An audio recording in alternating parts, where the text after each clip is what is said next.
আরে আপু তুমি এখানে আর আমি তোমার এদিকে সোহে রনি ভাইয়া কেমন আছেন?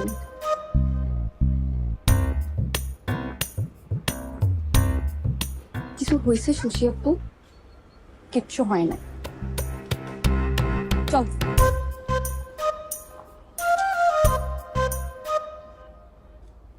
এই ওর এই মেয়েটার নাম কি বললো? রশি। এই এই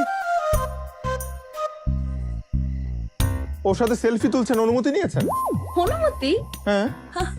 আপনি হয়তো ভুলে যাচ্ছেন এই গরুর শরীক আমরাও তো, সেই হিসেবে গরুর মালিক আমি। আমার গরুর সাথে আমি ছবি তুলবো, সেটার জন্য পারমিশন কেন নিতে হবে? আমি মালিকের অনুমতির কথা বলিনি, আমি ওর অনুমতির কথা বলেছি। আমাদের গরুর সাথে ছবি তুলবো, সেটার জন্য আমার পারমিশন নিতে হবে? এই গরু গরু করছেন কেন? ওর একটা সুন্দর নাম দিয়েছি আমি, কাটু।